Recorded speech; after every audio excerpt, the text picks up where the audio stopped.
As the fighters are presumably in tunnels, why does Israel drop white phosphorus on tents full of civilian families? I mean, what's the military purpose of that, Scott? Well, unfortunately, war is an extension of politics by other means, meaning that for every military action, there's a political purpose behind it. And for Israel, the political purpose of all their military action is genocide, is to remove the Palestinian people from Gaza.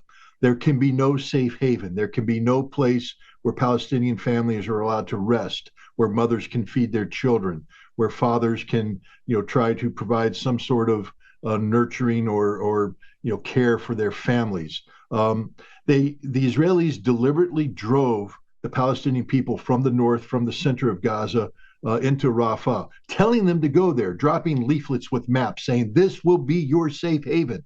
And the Palestinian people have accumulated there. And now the Israelis drop the white phosphorus to burn out their tents to make the point that there is no safe haven. You must leave. And eventually the question is, leave to where? And what Israel is banking on is that it will confront the world with the choice.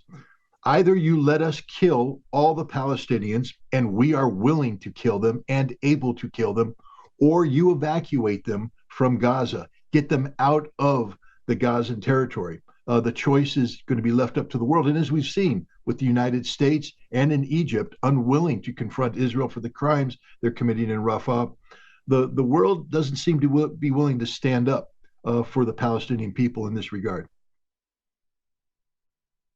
And seizing the gate to Egypt, literally the frontier, makes that ethnic cleansing now even more likely and easy, isn't it?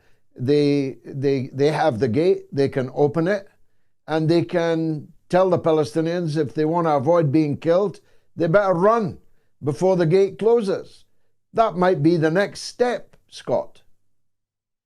I think it is, except I don't think the Israelis will tell the Palestinians anything. They will herd them like sheep to the slaughter.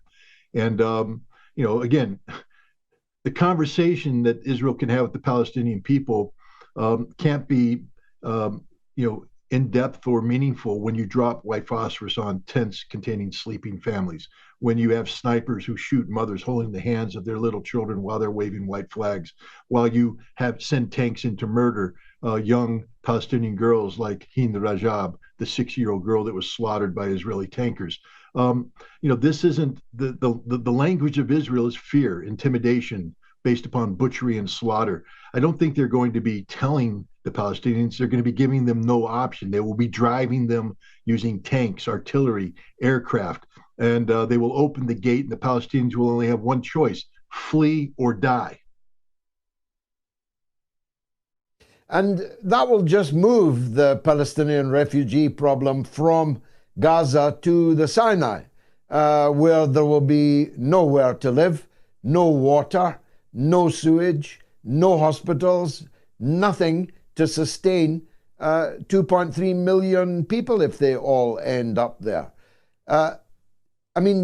Talk about kicking the can down the road, Scott.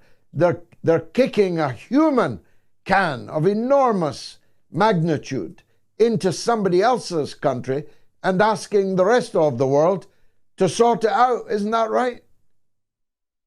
It is, with one minor exception. You said kicking a human can.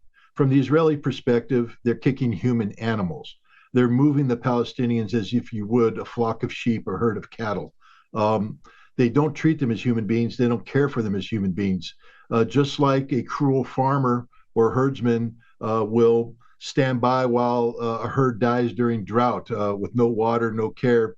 The Israelis don't view the Palestinians as human beings. And frankly speaking, and again, I don't like to say this, but I will, the Egyptians are the same.